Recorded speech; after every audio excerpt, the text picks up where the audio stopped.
දැන් අපි ওই හයියෙන් යන්න ගිහිල්ලා ඩොලර් ගෙන්න ගන්නවයි කියලා මේ රටේ අපි තිවිච්ච අපේ සිවිච්ච සියලු දේවල් නැති කරගෙන දැන් මොකද්ද අපිට ඇති වුනේ? ළමා මේ ලෝක ළමා දිනේ තිබුණානේ ඊයේ පෙරේදා. එදානේ ලෝකේ ලොකුම ළමා අපචාරය කරන්නේ අපේ රට පහේ ශිෂ්‍යත්වයේ ප්‍රතිඵල නිකුත් කළේ එදා. මේ අපේ දරුවන්ව අද සල්ලි වලට විකුණනවානේ. මේ මොනවද මේ ප්‍රතිඵල? දැන් වැඩිහිටි දිනේ තිබුණා. ගිය අවුරුද්දට වැඩිය මේ අවුරුද්දේ වැඩිහිටි නිවාස වැඩි. මම මේ ආණ්ඩුව ගැන විතර නේ අපි සියලු දෙනාගේම වගකීමක් මේක. මුළු මහත් සමාජයේ මුළු මහත් රටේම වගකීමක්.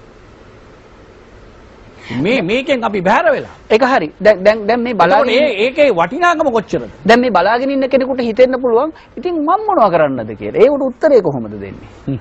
දැන් ඔබතුමා ආණ්ඩුවේනේ. බලාගෙන ඉන්න අයට මොකද හිතෙන්නේ කිව්වම දැන් මේ ආණ්ඩුවට මේ මහින්ද රාජපක්ෂ ආණ්ඩුවට බලාගෙන ඉන්න අය හිතන්නේ මොකද්ද කියලා වැඩක් නැහැ. ඒ කියන්නේ බලාගෙන ඉන්න අයට වෙලා තියෙන දේ තමයි දැන් බලාගෙන ඉන්නම තමයි. ඒ කියන්නේ වෙන මොකුත් නැහැ. මොකද ආණ්ඩුව කල්පනා කරනවා ජනතාව මේවට නෙමෙයි ඡන්දෙ දෙන්නේ. කැසිනෝ ගේනවද නැද්ද? ලයිට් බිල වැඩි කරනවද නැද්ද? බස් ගාස්තු වැඩි කරනවද නැද්ද? පඩි වැඩි කරනවද නැද්ද? ඒ කියන කාරණා නෙමෙයි පුංචි පුංචි කාරණා. ඒවට දැන් ඡන්දෙ දෙන්නේ නැහැ. ඒ ඡන්දෙ නොදෙන්නෙත් නැහැ. ඒ කියන්නේ එහෙම තියෙන්නේ. ඒවා දැන් ප්‍රධාන මාතෘකා නෙමෙයි.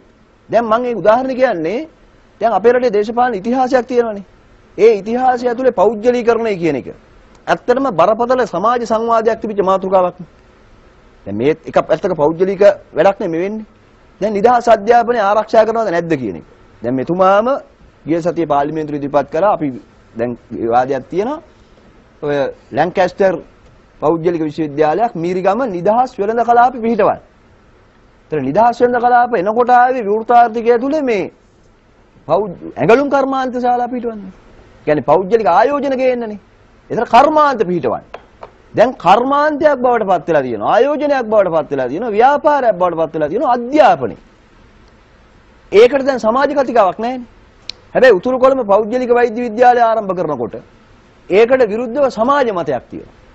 ඒකට විරුද්ධව ජනතා මතයක් තියෙනවා. ඒක ජනතාව විශ්වාස කරනවා අපටත් ඒකේ රාජකාරියක් තියෙනවා. අපටත් ඒකේ කාර්යභාරයක් තියෙනවා. අපටත් ඒකේ හඬක් උද්ඝෝෂණයක් නියෝජනයක් තියෙනවා. දැන් අන්නේ මහජන නියෝජනය, මහජන හඬ, මහජන උද්ඝෝෂණය, මහජන කාර්යභාරය, ජනතාව හිතන්න ඕන දේ, ජනතාවට හිතෙන දේ මං කියන්නේ නිර්වින්දනය කළා තියෙනවා. ඒ නිර්වින්දනය වෙලා තියෙන්නේ මේ ආර්ථිකය ඇතුළෙමයි. ඒකට හේතුව තමයි මේ ආර්ථික කතාවනේ කියන්නේ. දැන් මේ කැසිනෝ ඇයි ආර්ථිකයේ කොටසක් වෙන්නේ කියලා ප්‍රශ්නේ අපි දැන් එන්නේ. ඒක එන්නේ මෙන්න මෙහෙමයි. දැන් අපේ රටේ දැන් මේ විශේෂයෙන් මධ්‍යම පන්තික හීනයක් හදනවා, මැද පන්තික හීනයක් හදනවා. සෙල්ෆෝන් දෙක තුනක් තියෙනවා නම්. මෙතුමලා හැමදෙස්සෙම උදාහරණ වලට ගන්නවා ඒවා. මෝටර් බයිසිකලයක් පල්සර් එකක් තියෙනවා නම්.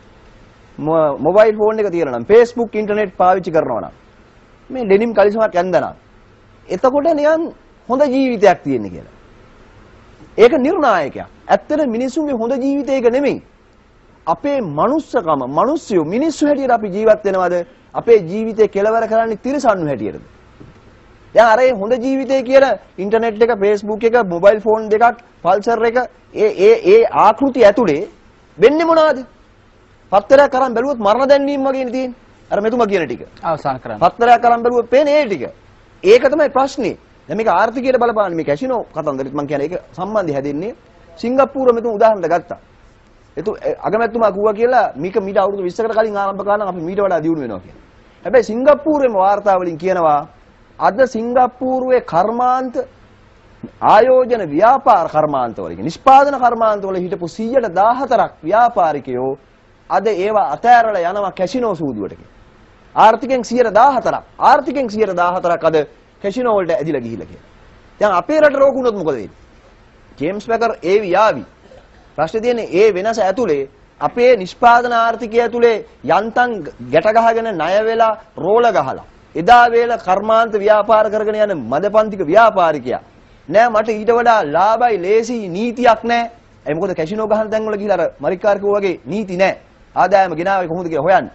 ඒක ඇතුලේ රින්ගුවොත් මේ නිෂ්පාදකයා පේන සල්ලියක් තියෙනවා. හැබැයි කැසිනෝ වල මූලික સિદ્ધාන්තය තමයි කැසිනෝ හිමියා ලාභ ලබනවා. කැසිනෝ සූදුවට සම්බන්ධ වෙන ක්‍රීඩකයා සූදුවට එන කෙනා පාඩු ලබනවා.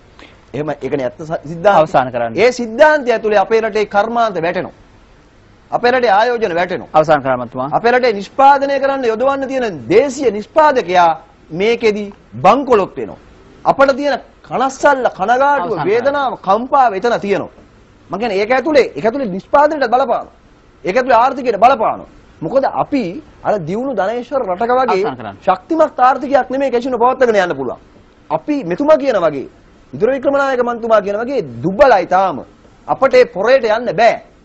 එතකොට ඇවිල්ලා පැකරලා ඇවිල්ලා යමක් ගෙනියයි. ඒකට කියනවා ආර්ථික විද්‍යාවේ නම් සමපේක්ෂණ ලාභය ලබයි. හැබැයි අපට ඒකේ පංගු වෙන්නේ නැහැ. මට තේරෙන භාෂාවෙන් මම කියන්නේ. අන්නේ ඒක තේරුම් ගන්න ඕන. ඉතින් ඒක තේරෙන ප්‍රමාණයට මෙතුමලා අප්පුඩි ගහයි අද.